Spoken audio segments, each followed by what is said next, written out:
कहानी के शुरुआत में हमें बताया जाता है कि सन 1945 और 1962 के बीच में यूएस गवर्नमेंट्स ने 331 एटमॉस्फेयर न्यूक्लियर कंडक्ट किया और इसकी वजह से लोगों पर जो जेनेटिक इफेक्ट हुए हैं उसे गवर्नमेंट्स आज तक डिनाई करती है। अब यहाँ से हमें न्यू मैक्सिको डेजर्ट का सीन को दिखाया जाता है, जहाँ पर कुछ साइंटिस्ट किसी चीज को लेकर रिसर्च कर रहे थे कि तभी अचानक से उनके सामने खून से लथपथ एक आदमी आता है और वो काफी बुरी हालत में उनसे हेल्प मांग रहा होता है। लेकिन इससे पहले वो कुछ समझ पाते, एक म्यूटेंट अपने एक्स से सभी को मार देता है। उन सभी को मारने के बाद उनके डेड बॉडी को अपने ट्रक में बांधकर घसीटता हुआ लेकर जाता है। अगले सीन में हमें दोबारा से न्यूक्लियर टेस्टिंग को दिखाया जाता है और उनकी धमाके यानी उनके जेनेटिक इफेक्ट की वजह से जो बच्चे पैदा होते हैं वो भी देखने को मिलते हैं। आगे हमें एक डेजर्ट में एक गैस स्टेशन को दिखाया जाता है, जिसका ऑनर अंदर सो रहा था कि तभी अचानक उसे किसी की आवाज आती है। यह सुनकर वो अपना गन लेकर बाहर आता है। यहाँ पर हम देखते हैं कि वो आदमी किसी रूबी का नाम लेकर उसे पुकारने लगता है और उसे हर जगह ढूंढने लगता है और उसे ढूंढते ढूंढते वो गवर्नमेंट एरिया में चला जाता है। और जब वो वापस आता है तब वो देखता है कि उसके गैस स्टेशन पर किसी ने अपना बैग रखा होता है। बैग को देखने के बाद वो आदमी जोर से चिल्लाते हुए कहता है कि सब खत्म हो चुका है, अब मैं तुम्हारा मदद नहीं कर सकता। थोड़े ही देर के बाद वो दोबारा बाहर आता है और उस बैग को अपने स्टेशन के अंदर लेकर जाता है और इसी दौरान कोई उसे देख भी रहा था। उस बैग में कोई एक्सपेंसिव सामान भी होता है और उसी बैग में उसे किसी का कटा हुआ कान भी मिलता है। यह देखकर वो काफी सोचने लग जाता है। दरअसल यह कान उसी लड़की का था जिसका वो बैग था और यह बात तब पता चलता है जब हम उसी बैग में उस लड़की की तस्वीर को देखते हैं। यहाँ पर हमें यह बात भी पता चल जाता है कि ये आदमी भी उन म्यूटेंट्स के लिए काम कर रहा था। यह आदमी काफी लालची था जो चंद पैसों के लिए कुछ भी कर सकता था कि तभी स्टेशन के बाहर कोई आ जाता है जो कि एक फैमिली होती है जो कैलिफोर्निया से सैंटियागो जा रहे थे। उस फैमिली में आदमी का नाम बॉब था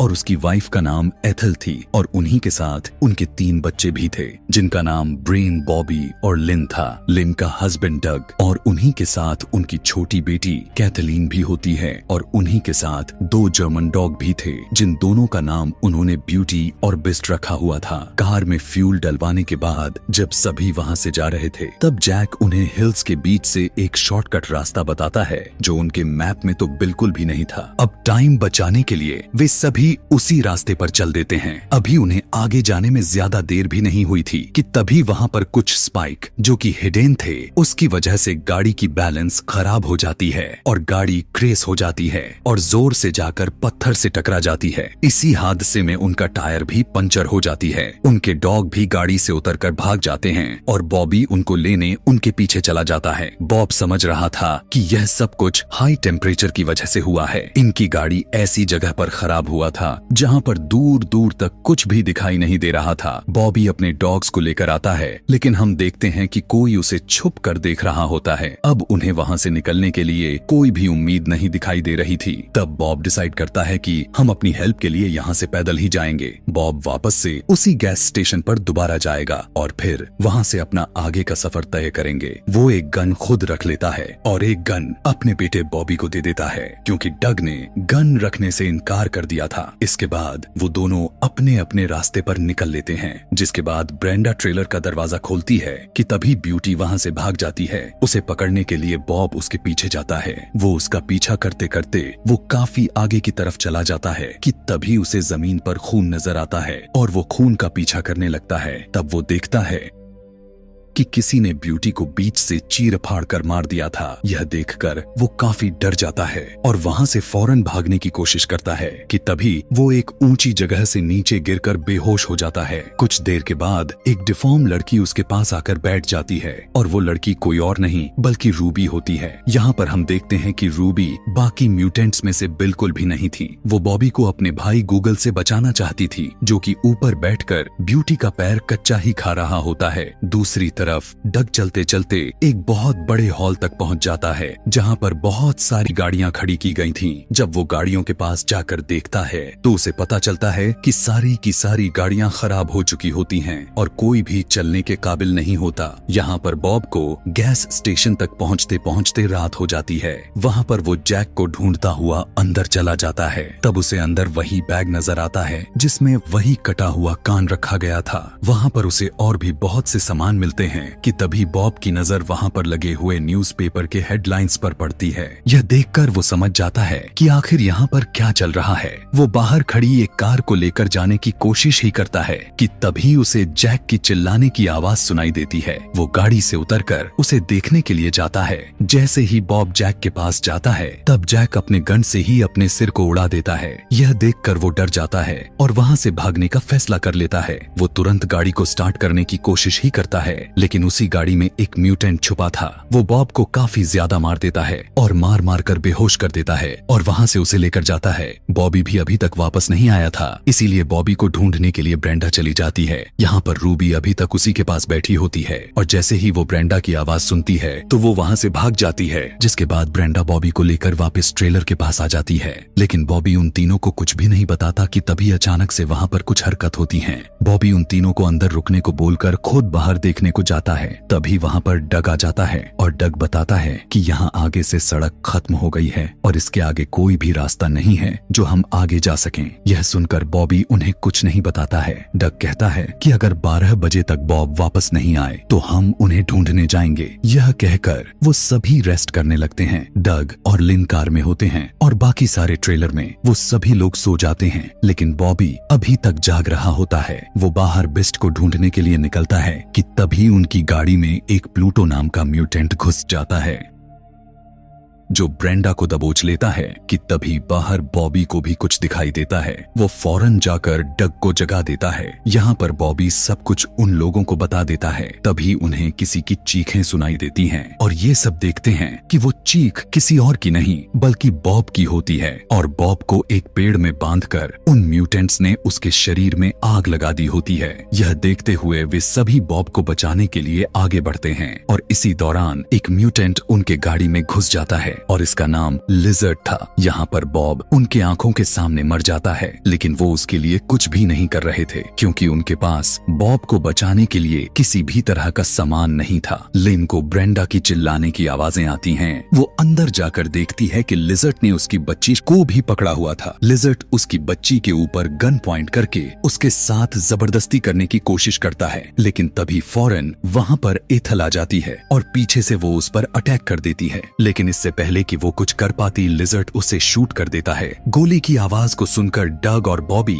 गाड़ी की तरफ भागने लगते हैं। यहाँ पर लिजर्ड ब्रेंडा को शूट करके मारने ही वाला था लेकिन उससे पहले लिन एक स्क्रू ड्राइव को उसके पैर में घुसा देती है। गुस्से में आकर लिजर्ड उसे भी शूट कर देता है जिसके बाद अब लिजर्ड कैथलीन को लेकर वहाँ से जा रहा था कि तभी वहाँ पर डग और बॉबी पहुँच जाते हैं। डग जैसे ही ट्रेलर में आकर देखता है जो लिन अब मर चुकी है। यह देखकर वो काफी दंग रह जाता है कि तभी उसे अपनी बेटी का ख्याल भी आता है और वो उसे खोजने लगता है लेकिन उसे कैथलीन वहाँ पर कहीं दिखाई नहीं दे रही थी, यानी उसे उठाकर वो म्यूटेंट्स ले गए हैं। गॉगल काफी देर से उन लोगों पर नजर रखा हुआ था कि तभी एक डॉग उस पर हमला कर देता है। एथल अभी भी जिंदा थी लेकिन कुछ देर के बाद देखते ही देखते उनके आंखों के सामने मर जाती है। यह देखकर गुस्से में आकर बॉबी उन सभी को मारने के लिए बाहर जाता है लेकिन डग उसे रोकने की काफी कोशिश करता है कि तभी उसी दौरान उन्हें किसी म्यूटेंट्स की बाहर से आवाज आती है और जब ये दोनों बाहर जाकर देखते हैं तब बिस्ट अपने मुंह में दबाकर गॉगल के हाथ में एक हॉकी टॉकी लेकर आया था।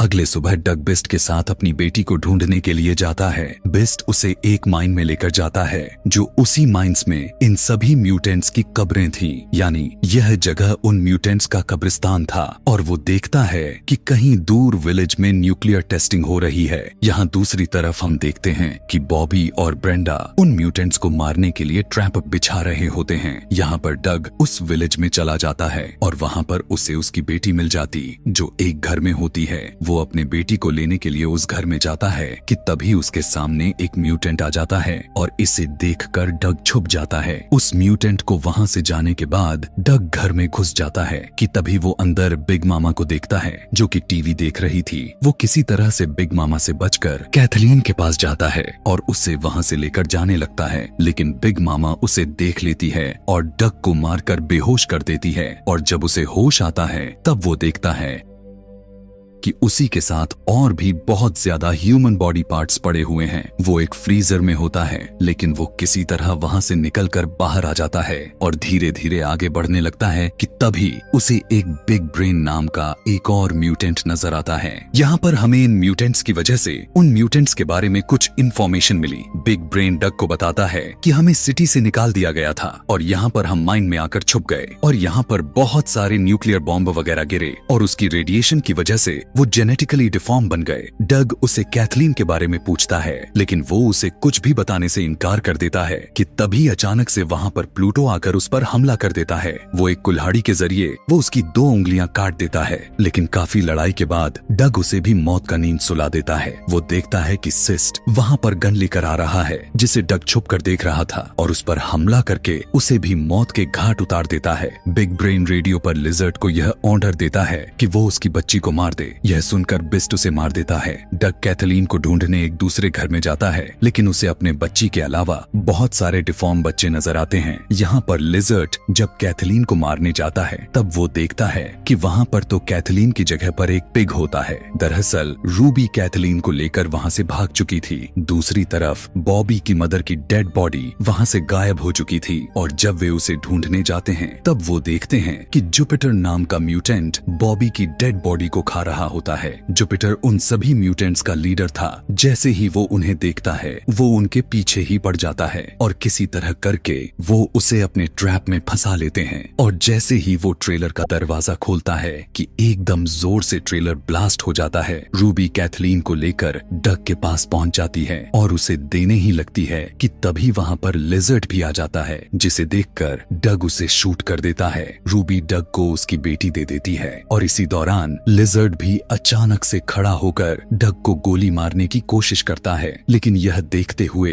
रूबी उसे लेकर पहाड़ से कूद जाती है और उसी के साथ खुद मर जाती है। यहाँ पर बॉबी देखता है कि अभी भी जुपिटर जिंदा होता है। यह देखते हुए ब्रेंडा उसे पूरी तरह से खत्म कर देती है, जिसके बाद वो देखते हैं कि डग अपने बेटी के साथ वापस आ रहा है। वो दोनों उसे देखकर काफी खुश हो जाते हैं। तभी हम देखते हैं कि अभी भी कोई उन्हें देख रहा होता है और इसी के साथ यह कहानी यहीं पर खत्म हो जाती है। और इस मूवी का पार्ट 2 देखने के लिए कमेंट में पार्ट 2 लिखना ना भूलें। Thanks for watching.